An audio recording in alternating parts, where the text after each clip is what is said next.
Okay,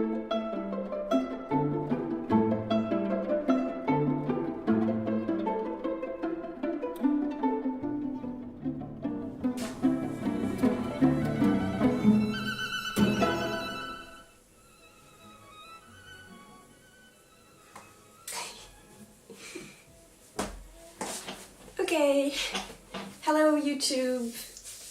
Welcome to the very first Tyyni episode. So if you came here by chance, this is a knitting podcast, and that's basically a space where people who like knitting just share their projects and what they're up to with other fellow knitters. So yeah. My name is Aimée. I go by TyyniKnits on social media, so on Ravelry and Instagram. And Tyyni actually is a Finnish word that means calm. And I discovered recently that it's a Colourway by School. It's cool. Yeah, and so I have been knitting for over a year now, on and off. I'll tell you more later about that. And I have been following knitting podcasts for quite some time now and loving them. I've been loving the knitting community. People are sharing with others. People are like kind and authentic. I really wanted to join in and share with you my experience, and maybe get to know more people. So, like I said, my name is Aimée. I'm coming to you from Paris, France. I've been living here for 5 years now, which sounds crazy to me because the years have flown by. I originally come from Tunisia. I have a multicultural background, mostly from Tunisia and partly from Finland. And what else? I'm 30 years old. I have a background in software. Maybe some of you, I know that some of the sewists I've been following are engineers or software engineers. That's fun. I also play violin, have been doing that like basically all my life. And I picked up knitting since Christmas, well actually let's say after Christmas, so at the beginning of 2017. Growing up, I was a crafty kid. I liked to draw and paint and make things, and then, as I grew up and took up music, I kind of stopped doing all those things, although I always knew I liked making things with my hands and was very attracted by design and graphic design and things like that. Anyhow, not that graphic design has anything to do with knitting. Well, actually, yes. Knitting design has. So, what was I saying?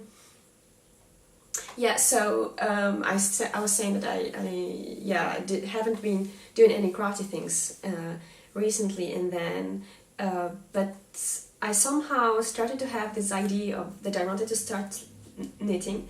I don't remember at what point, but I remember distinctly myself watching this TED talk by a woman who was talking about how her father, who has Alzheimer's, used to spend time filling forms and just random forms, just doing the mechanical gesture, and that kept him going. And she said, okay, I'm going to prepare myself for if I ever get Alzheimer's and learn to do things with my hands. And that's if you have a craft that you can do even when your mind is gone, that kind of keeps you going. And okay, I hope that doesn't sound morbid. It actually sounds really beautiful to me. So at that point I said, I want to start knitting too. And I also kind of see it like a nice way to get away of screens, and I'm really a screen addict, and as a software engineer spend my whole life in front of a computer. So yeah, using my hands has been with knitting recently has been such a great experience. And so I ended up starting, as I said, over a year ago. I have this funny story where I was traveling by train and I had my beginner kit, like just a ball of yarn and a pair of needles and a book that I got for Christmas because I asked for a beginner's knitter's kit for Christmas. And I was sitting in front of this Romanian couple, and the woman was looking at me, and at some point she said, "Okay, hey, what are you doing?" And I was like a complete beginner. I had forgotten, like, I didn't know how to do the knit stitch. I was just trying and messing around, and she tried to teach me on the train, which was a little bit stressful, but it was really kind of her. So anyhow, from then on I started making garter stitch squares like everyone, and my very first project was a pair of slippers or socks.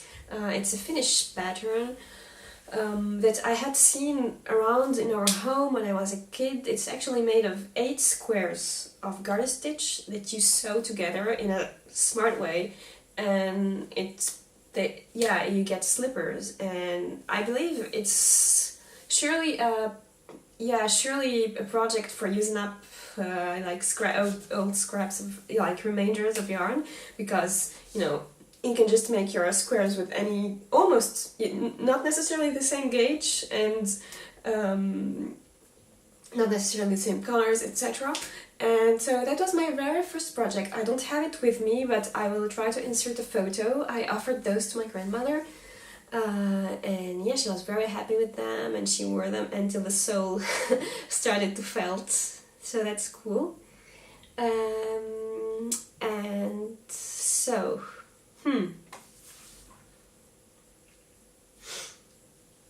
I have my next project here, actually. So my second ever project was this. It's a tiny hat with, at this point I only used straight needles. So my sister actually put this pom-pom, but I made this hat, and actually, as you see, this was my very first ribbing, and then my very first time trying stockinette. And as you see here, it looks like I did a decoration with 2 lines of garter stitch, but really that was just a mistake. And I don't remember what the pattern is. I didn't really follow a pattern. I found some pattern for I found some free pattern and kind of followed it, not really. And then I seamed really bad seaming technique, but anyhow, so I'll also insert a photo of that, I think. And on to my third project. So just one thing. So during the year, more than over a year that I've been knitting on and off. So I would take up knitting for a month, like when I started with socks and hats. I knit intensively for a couple of weeks, and I like practiced in order to get a kind of even stitch definition, etc. And then I would stop for 1 or 2 months, or even 3 months, and then take up knitting again for a month or 2, and then stop for 2-3 months. So the next project was a flax sweater. So this doesn't look like the pattern at all, but it was a nice occasion to learn how to make raglan sleeves. So as you can see, I made short sleeves, and then I tried to make a dress of it. So I tried to make increases, but the thing is, I only knew one type of increase, and I don't even remember what that. I think it was like make one right. And you can see actually, if I zoom in, you'll see that I have random holes, which is just me increasing randomly and thinking it would look nice. So I've also done ribbon here, thinking that it would be a nice waistline, which doesn't look like a waistline, but again here by the neck, I have a mistake where I did some garter stitch, and it actually looks like a decoration. And I'll insert a video of this worn, and I hope it makes you smile.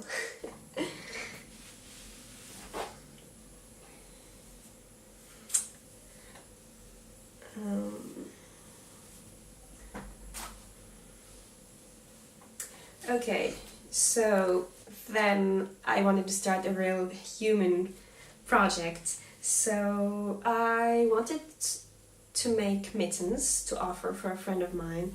And the funny thing is that from the point I decided to make the mittens to when I completed them, more than a year, like basically a year passed. So I'm putting them on now. The pattern is, I don't remember if it was free or not, but I'll link it in the description of the video, in the episode notes.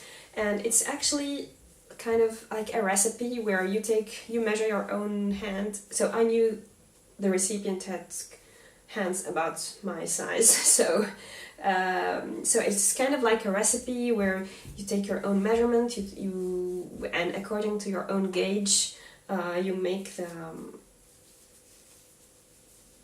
you knit up. I was gonna say sew. You knit up your mittens, and there are tons of mistakes, but I'm still happy with them, especially that they have been. So I think my camera stopped filming, I'm not sure why. So I was talking about these mittens, and I made them in La Bien-Aimée. This colorway is called the Littoral. It's really nice, and it's like this lavender with rust and rusty. I'm not sure if these are called speckles or if they're bigger than speckles, and kind of different bluish tones. I'll zoom up and try to insert some footage of that.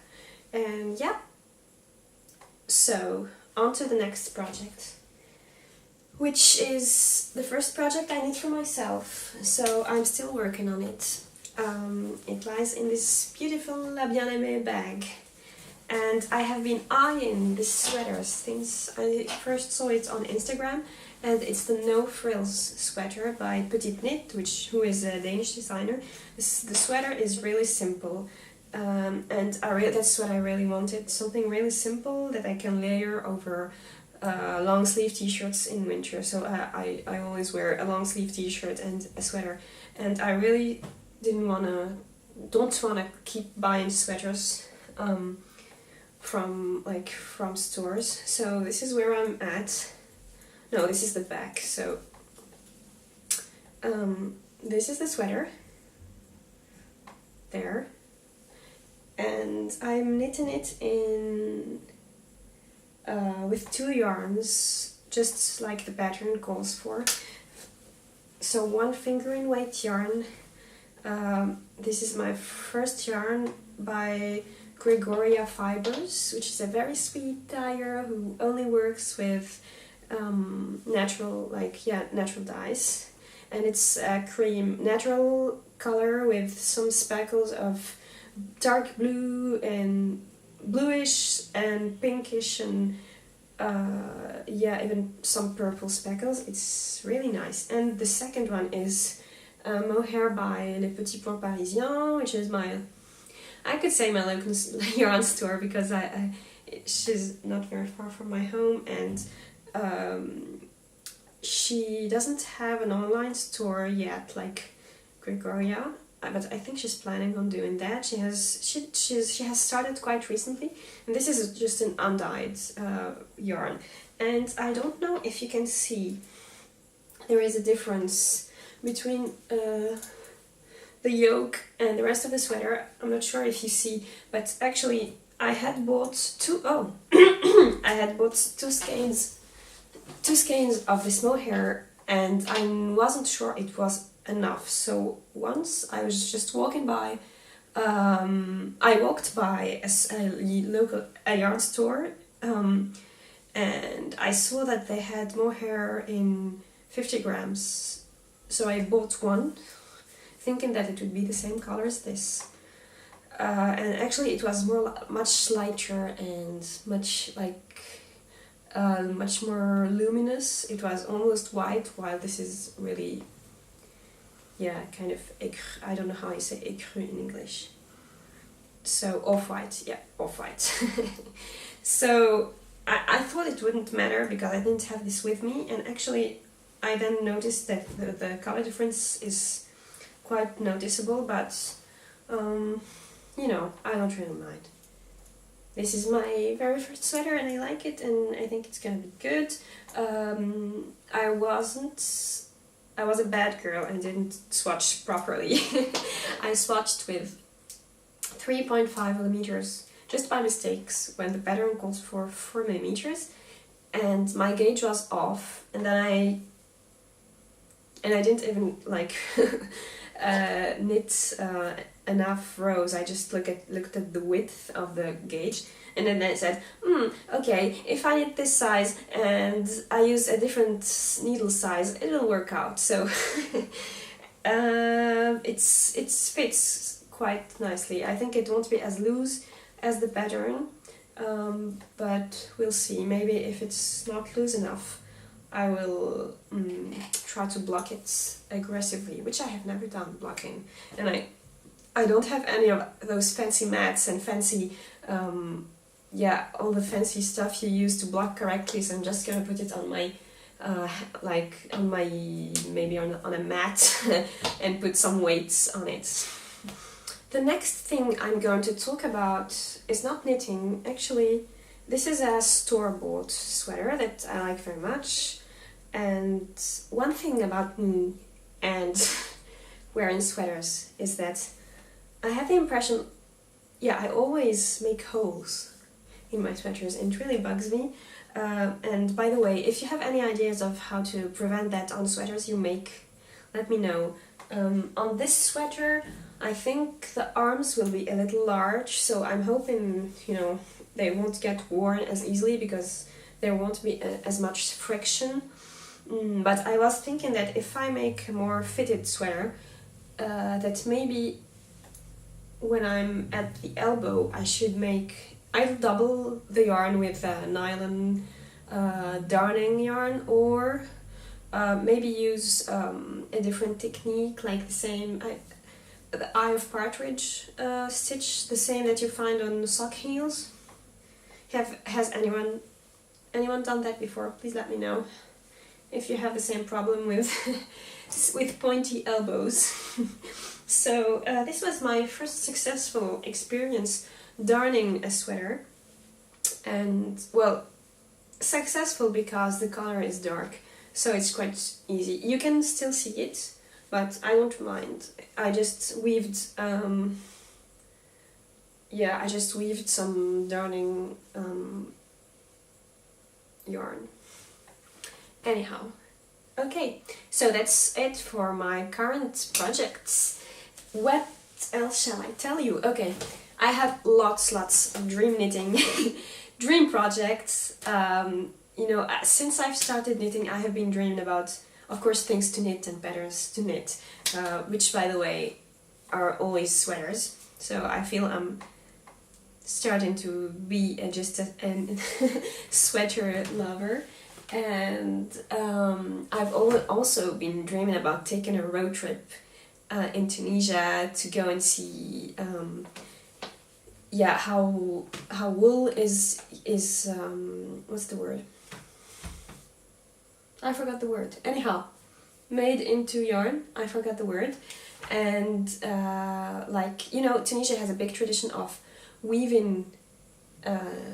Of weaving blankets and rugs, all sorts of them, and I feel like it's kind of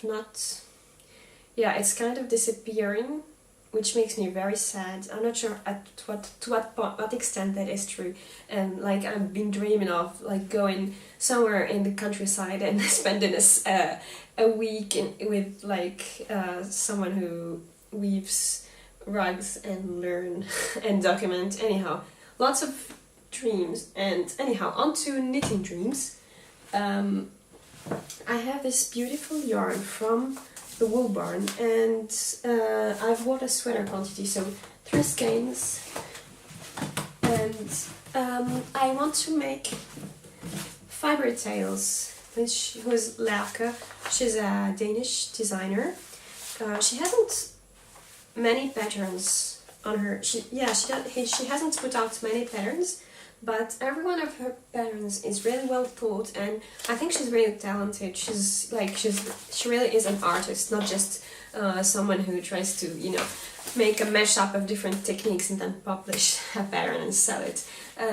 So this sweater I'm talking about is the latest one to date. I'll link, you know, the name. I forgot the name of it, but it's a beautiful round yoke sweater with very delicate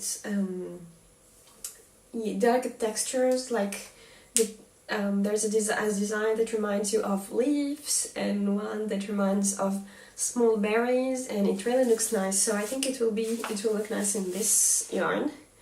And the thing is, I do really need cardigans, but I don't want to knit cardigans because yeah, I layer a lot, and at this point now we're in spring, and then after summer will be in autumn, and I'll need to layer again. So I really should be working on cardigans, but I said, yeah, we'll see.